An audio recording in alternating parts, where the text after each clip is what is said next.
Joining me now with reaction, Pennsylvania Republican Congressman Guy Reschenthaler. Congressman, great to see you. Thank you for being here. You know, I was listening to Secretary Mayorkas over the weekend, refusing not only to admit that there's a crisis, but saying that the border is secure. Those are his words. The border is secure, despite obvious evidence that is anything but secure.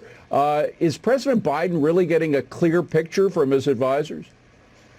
Well, a few things, David. First off, thanks for having me on. Sure. Always enjoy it, and always please just call me Guy. But let's not kid ourselves. Joe Biden probably isn't even allowed to pick what he wants in his coffee in the morning. This guy is not making the decisions. It's the radical leftists around him, and the radical leftists don't believe in border security. They want open borders. They're very open about that. Remember Beto O'Rourke saying during the primary that he wants to tear down the walls. Additionally, the Democrats will not call this a crisis. Remember, it's a challenge. It's more of the hypocrisy from the left that now this is a challenge under President Trump. It was a crisis. Also, President Trump had this under control. It was the border wall that helped. It was the seeking asylum in the first country of safety, as international law says is mandated by international law. It was those kind of reaction. It was those kind of actions that brought the caravans down and allowed people to immigrate to the United States legally through the regular asylum process. And just one more thing about the hypocrisy. Notice how the press was shut out of these facilities for weeks. If this happened under Republican, the media would be going nuts. Additionally, look at how COVID is treated in these facilities. Right.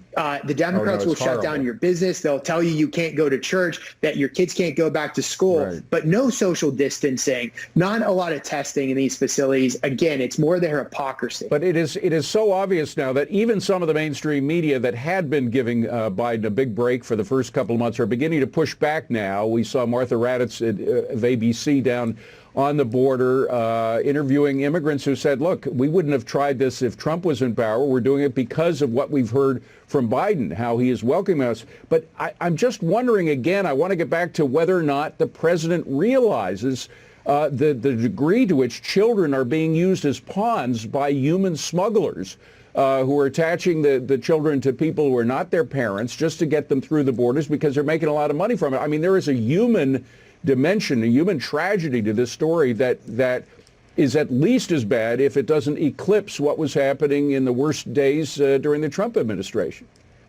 No, I agree, David. This is really bad. Look, I've been to McAllen, Texas. I've been in these facilities. Remember, I was stationed in South Texas for 2 years. I'm very familiar with what's going on, and I can tell you there is tragedy. There are tragedies that are occurring on these caravans. There's a lot of assault. There's a lot of sexual assault. There's murders that are going on. The people that control these caravans are the coyotes, of course, human smugglers, and the drug cartels, not people you want to do business with. Sadly, it's the Democrats' desire to push a narrative and to champion open borders that's leading to this chaos. As you mentioned, any reporter that goes down there and sticks a camera and a mic in front of an illegal immigrant, that immigrant will tell you, we're here because of Joe Biden. The chaos is directly attributable to their policies that sadly are seeing a lot of children get exploited and a lot of tragedy on the trek up. And it doesn't need to be like this. We can have asylum in Mexico. Yes, David. I do want to switch gears for a second because there's something else. If you're okay with the way Democrats are handling the border, securing the border, wait till you see how they secure the next election with this H.R. 1 bill. Actually, it's now S1 because it's moved from the House to the Senate. What do you think about this bill and its chances of surviving a vote in the Senate? Well, if you get rid of the filibuster, there's a chance this bill will pass. But this bill is H.R. 1 and SB 1 for a reason. It's the Democrats' top priority because it would mean that the Democrats would probably secure elections for the next decade, if not longer. There's horrible, horrible policies in this bill, David. You're talking about pandemic-style changes that would be mandated by law, universal mail-in ballots without excuses. The states would be prevented from requiring an ID to vote. Well, it essentially federalizes. It is unconstitutional insofar as it federalizes the way in which votes proceed. The Constitution is clear that it's up to the states, but this makes it the responsibility of the federal government.